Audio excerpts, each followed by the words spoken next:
everyone. After yesterday, decided today was definitely needed to focus on self-care. So this morning I woke up and got some wheatgrass juice and added a little lemon juice to it, which really helps with the flavor for me. Other people will add things like apple or grape to it. We'll have an orange chaser or a slice of orange afterwards. Powerhouse of greens there. Made myself a full antioxidant smoothie and added all my supplements for the morning. So that got me the energy to get to this afternoon, and I decided I needed some more vitamin D and some hydration to flush things out of my kidneys, anything that might be there afterwards. So it's a half a watermelon for me for my lunch. I'm going to be enjoying that.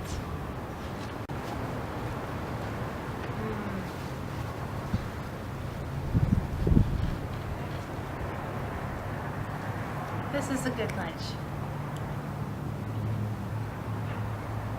But one thing I wanted to go over today was money. Money is a very sensitive topic, and when you are encouraging somebody or sharing with them what you're doing, most of the time money is going to come up because people are going to want to know if they're interested. How is this even possible? Everyone spends so much every month or every week on their groceries, and this they should already have in their mind of how much they spend, and they think the first thought that we have is transitioning is probably going to be more expensive than what I'm already doing. And I want to start off by saying I have no means already perfected this at all. I am in the beginning stages, and so I'm just going to share with you tips and tricks that other people have shared with me, things that are working, things that I'm still working on to try to get more bang for our buck. And as I said before, we're a military family, so we only have so much every month to spend, and that's it. There is no extra, there is no give, and we can pull from other areas in our budget. If we're spending less on medical bills, for example, we can pull that into our food budget and supplement it that way, but still the same overall dollar amount is there and must be worked with. I'm also feeding 3 other human mouths in my house as well. I'm going to be one of those strange people at picnics who eat all the watermelon. The first tip I was given was to buy in bulk. So what does that look like? You can go to your grocery store and ask them, how much would you charge me if I purchase an entire case, and will you give me a case discount? Some stores will, some stores won't. Personal experience here, Whole Foods will. However, their prices were more this month than any of the other stores I went to on the produce I was looking for. So I would not have been saving any money by purchasing a full case of Whole Foods this month. Trader Joe's would not give me a case discount, but did have considerably cheaper selection of the organic produce that I wanted, and I am trying to get organic whenever possible. Down here in the Texas area, southern area, we have a store called Central Market, and that can also supply a lot of your organics. They have been very kind and have given me a case discount on the produce I purchased there. Up in the Northwest, you'll have wonderful stores like New Seasons and Choice Market. So check out those markets and see what you can do. Walmart, they do have organic foods, just price compare if you can to anything else. Don't automatically assume a store is going to be cheaper until you check your prices with the other stores, because this is not always the case. And if the closest store to you for 50 miles is Piggly Wiggly or Brookshire's, I'm praying for you. There are other things that you can do. A co-op is one, or a buying club. Just make sure that the selection you're getting are items that you will be consuming. A lot of places do not let you, I would say most of the places don't let you say exactly what you want in your basket that you're purchasing.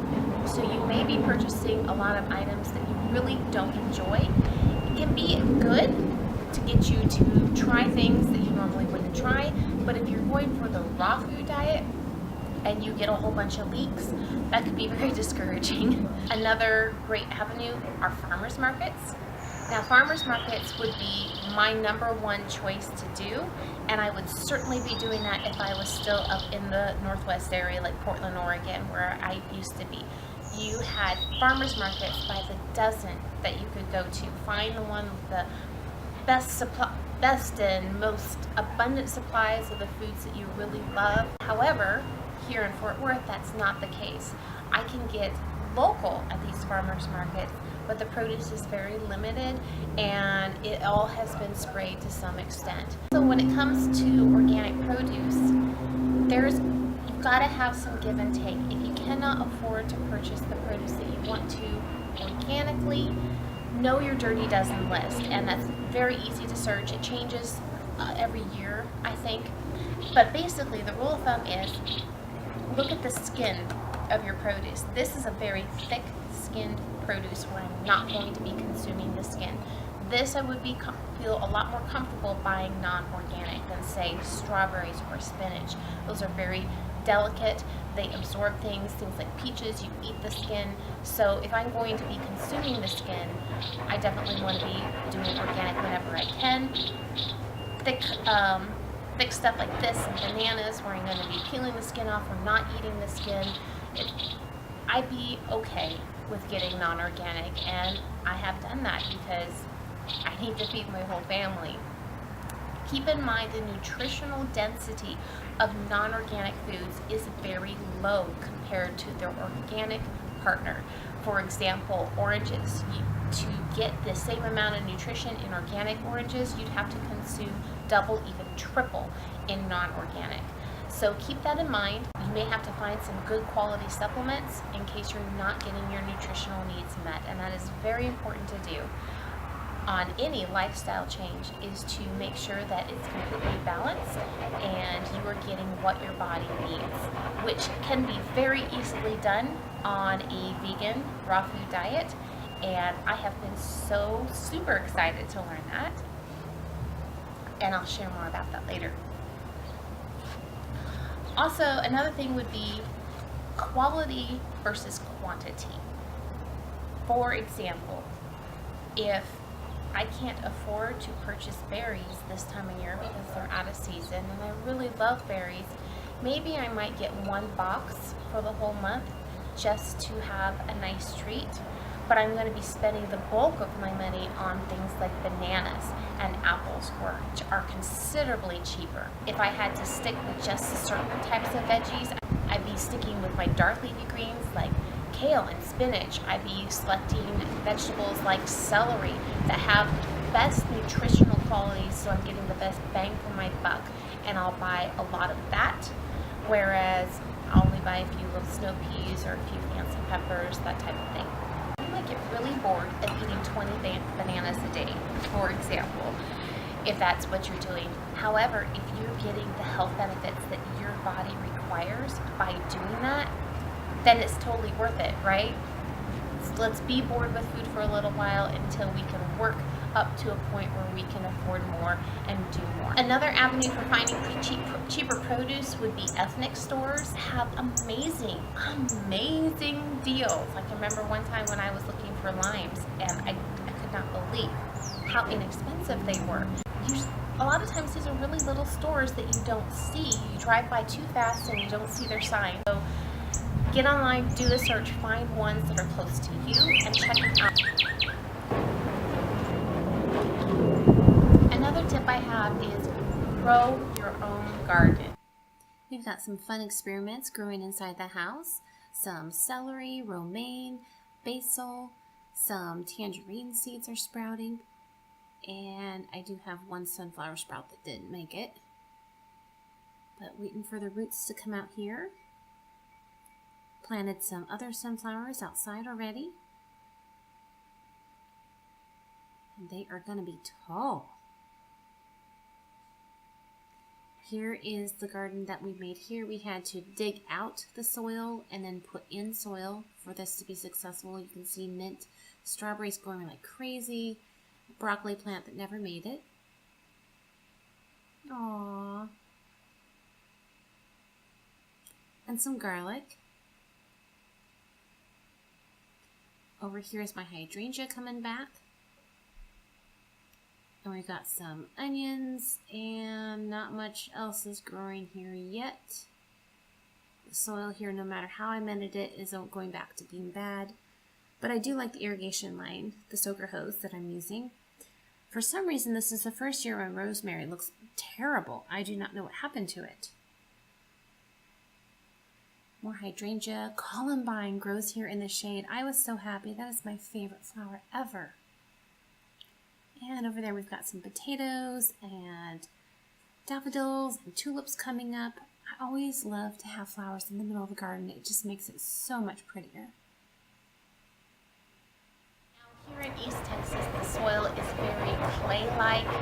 It's very alkaline, and I've had quite a tremendous amount of difficulty in growing things.